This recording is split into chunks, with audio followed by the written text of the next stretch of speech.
Welcome to Chalk Talk Nationals Edition. I'm Chris Love. John Stork. And John, I'm coming to you from Chalk Talk Studios north, west, Homer, Alaska, visiting my sister-in-law. Check out this footage I took earlier from the front deck. This is my view here. That's, I've got a decent view, but it's not that. Have you ever wondered why it's so important to be a member of U.S. Sailing? We are all U.S. Sailing, from beginners to experts, from one-design sailors to offshore cruisers, and from instructor trainers to race officials. U.S. Sailing supports all types of sailors in countless ways. Where would sailing be without instruction and safety standards? Where would we be without Learn to Sail programs? Join or renew today to support these resources and ensure sailing remains a lifetime activity for everyone. That's just pretty awesome. I haven't actually made it to Alaska, but definitely on the list. Is this your first time, Chris? Oh yeah, this is my first time anywhere near this part of the world. It just seems awesome, and yeah, I hope to get there. So that's pretty cool. I'm coming from Newport, from my home in Newport, and I was able to get down to the water this afternoon, down to the fort, and watch kind of the last couple of sets, and it was really exciting racing. A lot of cool storylines, and great to see kind of a really close finish down to the wire. Yeah, regrettably, I've been up here visiting my family this week and wasn't able to follow along too much with the semifinals, but I tuned in today, and man, what an exciting finish. It looked awesome out there, breezy. Yeah, real breezy, and from, you know, I was talking to a lot of my old friends, coaches and sailors, and from what I could gather, today was actually the light day, so a pretty historic event that all these girls will be talking about for years to come, with a lot of big breeze and a lot of close action. So today it was, I don't know, I'd say 12 to 18 or so, and that was apparently the light day. So it was a real battle, and kind of a war of attrition. I saw a lot of kind of tired ladies coming in from the race course, but it was awesome. It was just an awesome event to see. And you know what I always find interesting, and you know, I mean, I was glued to tech score the last couple of days at work, and what I always find interesting at these events is the real kind of attrition up at the top of the leaderboard. And you know, it starts off, you know, maybe 8 teams are sailing really well and it's really tight, and then it goes down to 7, and then down to 6. And then, you know, it just kind of keeps going that way. And down the stretch today, we had 4 teams really tight for a while. And, you know, one might stretch out and then have a slip up and fall back, and it gets tight again. And then another one stretches out and then have a slip up and come back. And so that was pretty cool. But ultimately, hats off to Yale, especially Morgan Kiss. She put together her first 8 races today were all top 3s. And that really ended up being the difference maker. It was still really tight, 2 points separating them and BC going into the last race, but you know, without those 8 races from Morgan to start off the day, they're not even in that situation. So you know, Morgan sailed a great event, and especially today she was near untouchable, which I've seen in the past, and it's good for her to kind of, you know, get that opportunity to end college sailing on that type of note. Yeah, most definitely. And we talked about her earlier this season, how she and the Yale team were, I would say, favorites early this season, but yet if you look at some of the scores, you know, it wasn't as if she was winning everything. So Morgan Kiss and the Yale Bulldogs definitely peaking at the right time. There's something in their coaching strategy, or I don't know what it is, but they really seem to be poised for this event, and got it done. A great finish for us as spectators to watch. Another storyline coming into the end of today was the home team, Brown, making a really amazing late push to pick up the 3rd podium spot. Yeah, that was pretty impressive too. A little bittersweet for me as the former Dartmouth coach to watch it go down in the last race. Brown and Dartmouth were 2 points apart, battling for that last podium spot going into the last B race.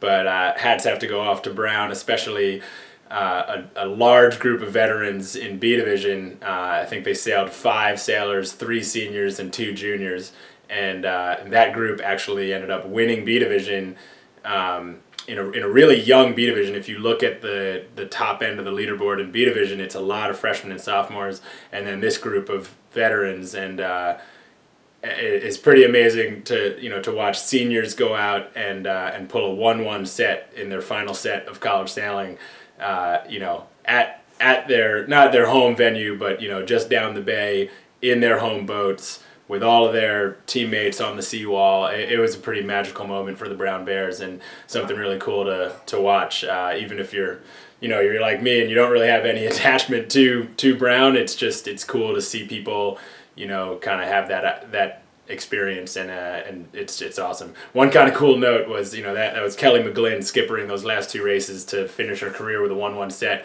and she was sailing a boat named Slow Kelly. So I don't know if that's named after her or not, but if it was, she kind of disproved that theory in that last set. It's going to be the best ironic college sailing photo of the year. Can't wait to see it.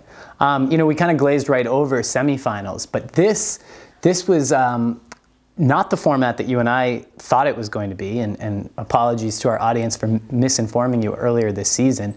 It used to be that the women's semifinals was an 18-boat regatta with the top 9 moving on to the finals against the top 9 from their conference champs, which is what I thought we were going to do again. But this year they switched it to basically mimic the co-ed regatta.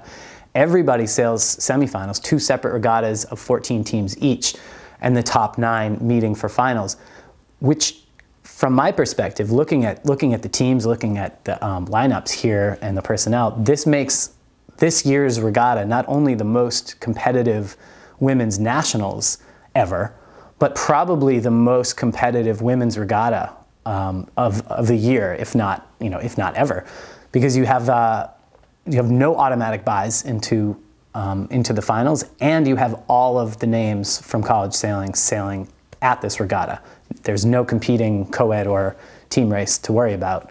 Everybody was here, so incredibly difficult conditions with big breeze and incredibly stacked fleet. It's not like in the past where if you stumble early, if you're over early, you can battle back and beat some of those weaker teams who got their automatic buys. This thing was tooth and nail battle, and it shows with some of the teams we might have expected to have a better regatta, but simply couldn't keep up in the breeze. Maybe didn't have the heavier crew repertoire that the top teams had.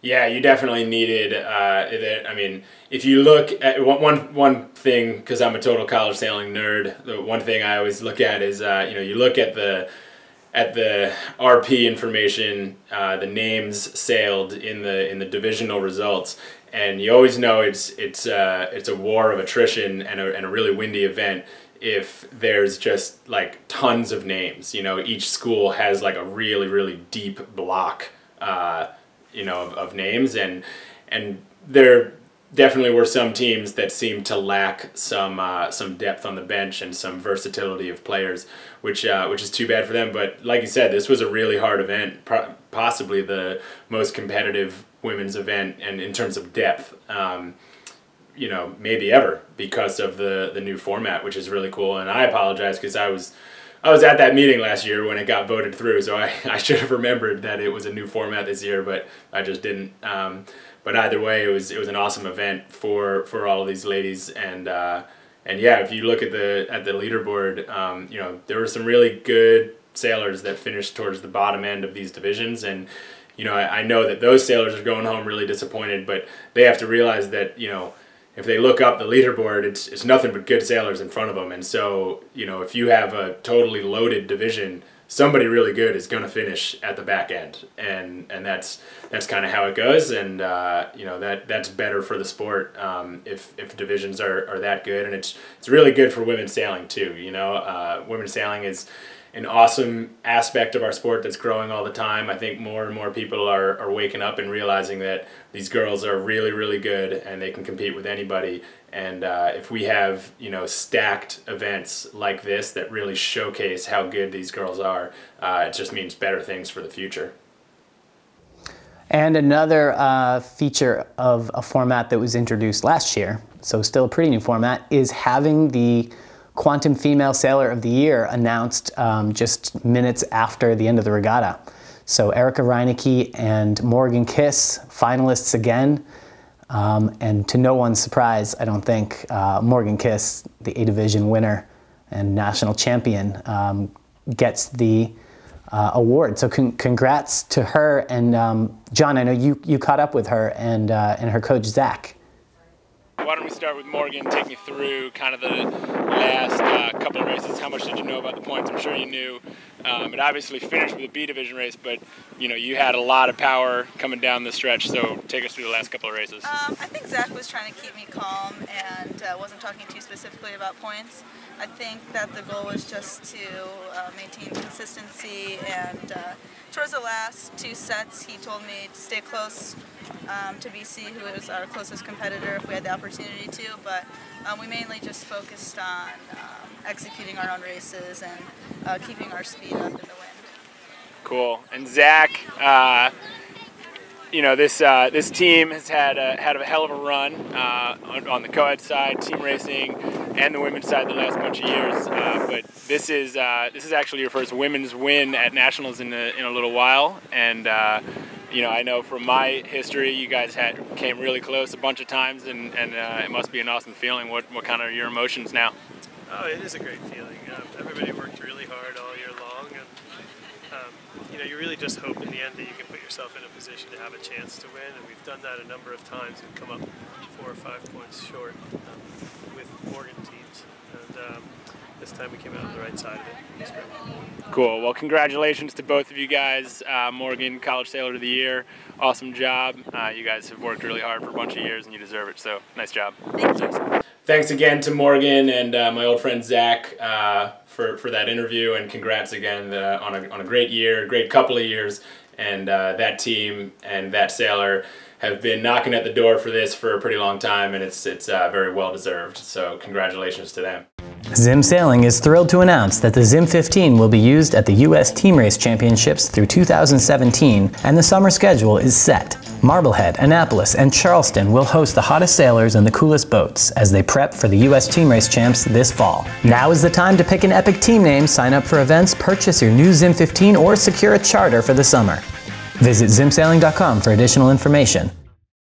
Moving on to the next event, I'm excited to be helping out with the live coverage. I'll be doing some commentary for the team race event over the next few days, Friday through Sunday. Be sure to tune in for that online over the live stream, and we'll get talking about that now with a little bit of our own kind of predictions. Chris, what do you think? I kind of feel like this year's Team Race Nationals, I don't really feel like there's necessarily a favorite as big as there have been in the last couple of years. What do you think?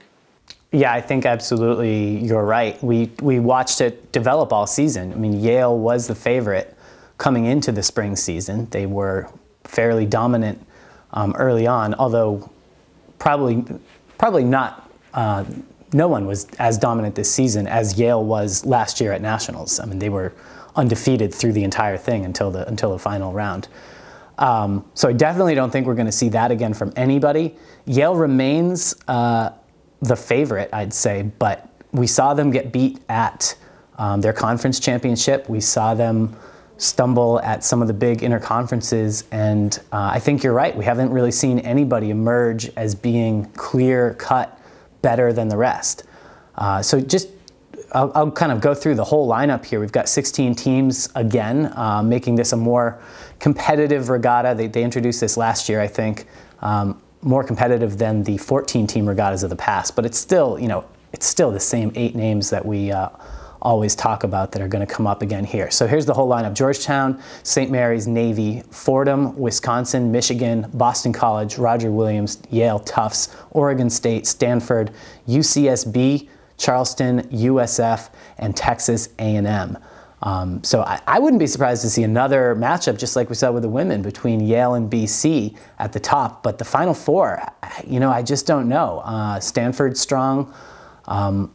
Georgetown and St. Mary's somehow always seem to be better than I think they're going to be come nationals.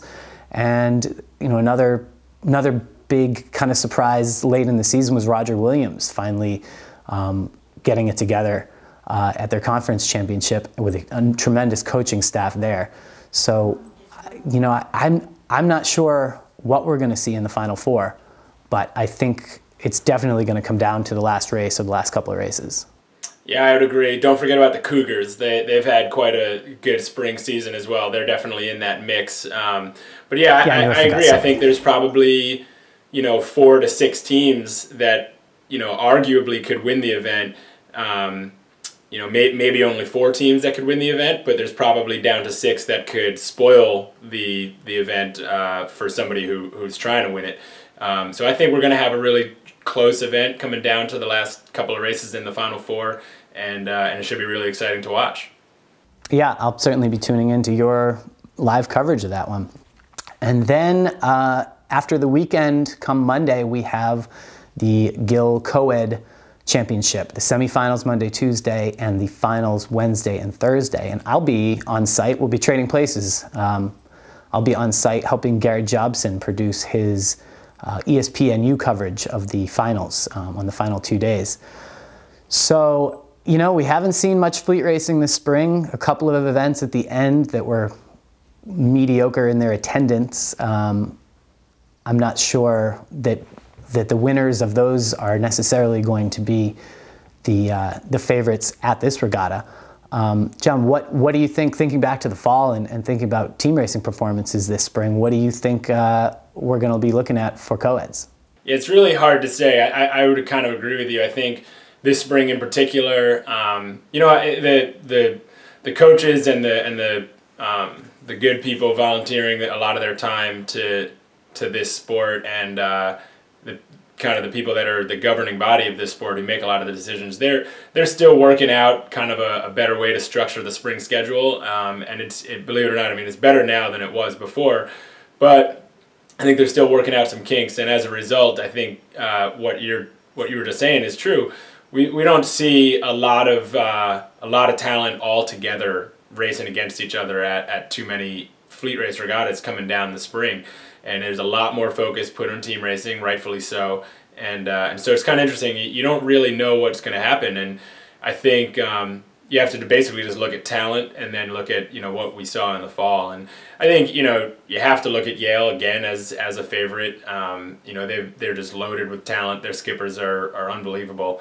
Graham and Ian are 2 of the best sailors in the country, and both sail on the same team. So I think if there's one favorite, it's probably them. But breeze could play a big factor.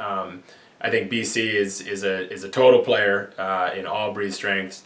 If it gets windy, Stanford's got some really good athletes that I think could be, even though they're a good team, I think they'd probably be more dangerous if there's big breeze.